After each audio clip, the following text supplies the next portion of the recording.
Hello everyone, আসসালামু আলাইকুম। সবাই কেমন আছেন? আশা করি সবাই ভালো আছেন। অনেকদিন পরে রান্নাবান্নার ভিডিও নিয়ে আপনাদের মাঝে আসলাম।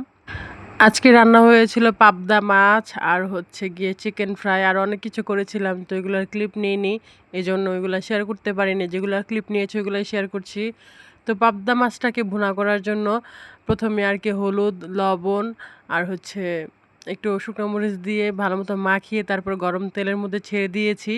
এখন এগুলোকে একটু ভালো মতো ভেজে নিব, ভেজে তারপর পেঁয়াজ দিয়ে ভুনা করব। আমাদের মতো কারা কারা এভাবে পেঁয়াজ দিয়ে ভুনা করে পাবদা মাছ খান অবশ্যই কমেন্টে জানিয়ে যাবেন।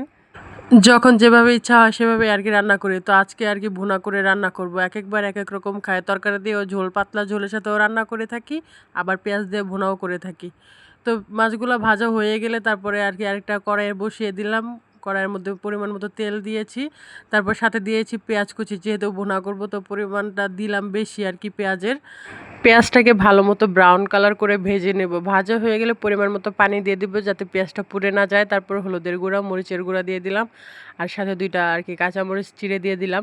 তো এখন দিয়ে দিলাম হচ্ছে রসুন বাটা, আদা বাটা। এখন একটু ভালো মতো নাড়াচাড়া করে কাঁচা গন্ধটা দূর করে নিব আদা রসুনের, কারণ একটু ভাজা ভাজা না হলে আদা রসুনের গন্ধটা থেকে যেতে পারে। এই জন্য ভালো মতো ভেজে নিয়েছিলাম। তারপর দিয়ে দিলাম হচ্ছে জিরার গুঁড়া আর হচ্ছে একটু গরম মশলার গুঁড়া দিয়ে ভালো মতো আরও একটু কষিয়ে নিচ্ছিলাম। তো আবার একটু পানি দিয়ে দিলাম যাতে মশলাটা পুড়ে না যায়, আর লবণ দিতে ভুলে গিয়েছিলাম, এজন্য লবণটা দিয়ে নিলাম। আমি সবসময় রান্নার মধ্যে লবণটা দিতে ভুল করি। তো রান্নাটা আমি করতেছিলাম না, মূলত করতেছিল যে খালা।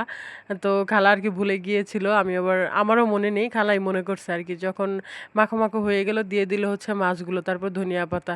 তো মনে হচ্ছিল যে খালা বলতেছিল যে একটা টমেটো থাকলে ভালো হতো, তো আমি বললাম যে টমেটো তো আছে, এই জন্য আবার খালা আবার পরবর্তীতে টমেটোটা দিছে, দিয়ে ঢাকনা দিয়ে ঢেকে দিছে যাতে টমেটোটা সিদ্ধ হয়ে যায়। তো আর কি তো দেখতে পারতেছেন টমেটোটা সিদ্ধ হয়ে গিয়েছে আর আমাদের রান্না কমপ্লিট।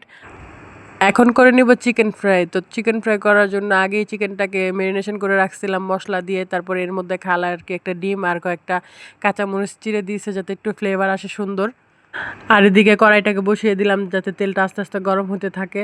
আর আগে থেকে যে চিকেন ফ্রাইগুলোকে ম্যারিনেশন করে রাখছিলাম ওই চিকেনগুলোকে আর কি ময়দার মধ্যে আর কি কোট করতেছি, যাতে আমি করতেছি না আর কি খালাই করতেছে। আমি সবসময় করে থাকি, এই জন্য আমার নামটাই মনে হচ্ছিল যে, কিন্তু খালাটা অনেক ভালো, উনি সব করে দিচ্ছে আমাকে।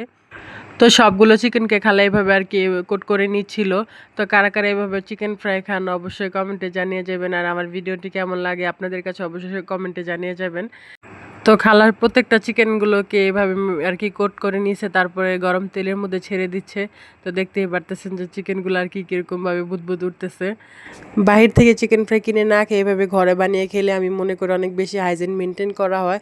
তো এইভাবে প্রত্যেকটা চিকেনকে আমি ভেজে নিচ্ছি সুন্দরভাবে। ওইগুলো ভাজা হয়ে গেলে আরেক কড়াই দিয়ে দিলাম। তো এই তো দেখতে পারতেছেন আমার চিকেনগুলো ভাজা কমপ্লিট। অবশ্যই সবাই কমেন্টে জানিয়ে যাবেন ভিডিওটা কেমন লাগলো। সবাই ভালো থাকবেন, সুস্থ থাকবেন। আল্লাহ হাফেজ।